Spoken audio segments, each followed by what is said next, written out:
The time of the gentleman has expired. The ranking member of the Western Hemisphere Subcommittee, the gentleman from Florida, Mr. Mack.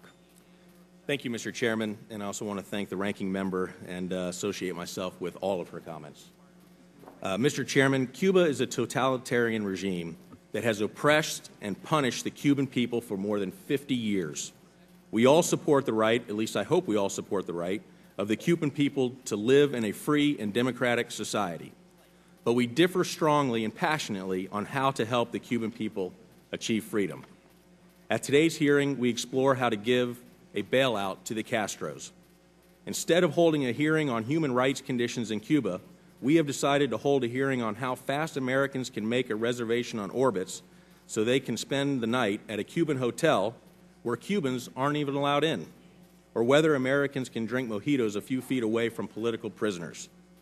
Mr. Chairman, we must remain steadfast in our opposition to the brutal Castro regime that murders, tortures, rapes, and systematically eliminates any opposition to its iron-fisted rule.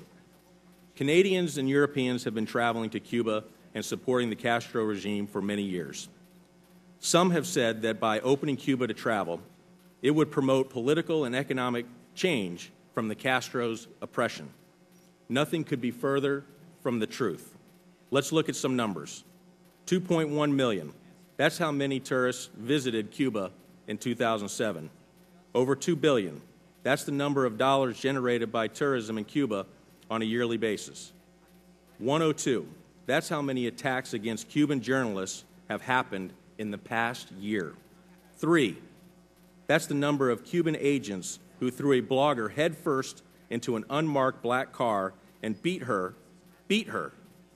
for speaking about freedom. This isn't a few years ago. This is a few weeks ago. Over 300.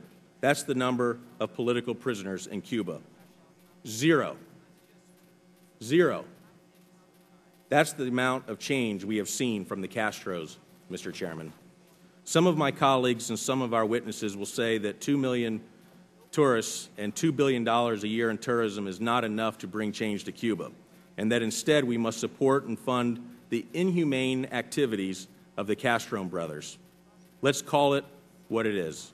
This is a Castro bailout, Mr. Chairman. A bailout for beating, a bailout for oppression, a bailout for rape, a bailout for torture, a bailout for corruption, a bailout for tyranny. Mr. Chairman, going sightseeing to view political prisoners will not bring democracy to Cuba.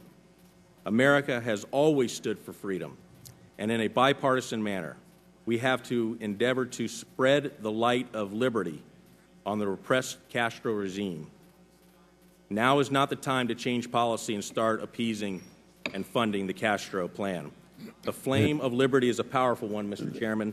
Let's work together to support the right of the Cuban people to live in a free and democratic society. And Mr. Chairman, you're right. Time of the gentleman has... Chairman, you're right. The Cuban people are crying, Mr. Chairman. They're crying because of... The time of the gentleman is expired. This hearing sends a message that we do not support the fight for freedom, and that is wrong. Mr. Mack, the time is expired.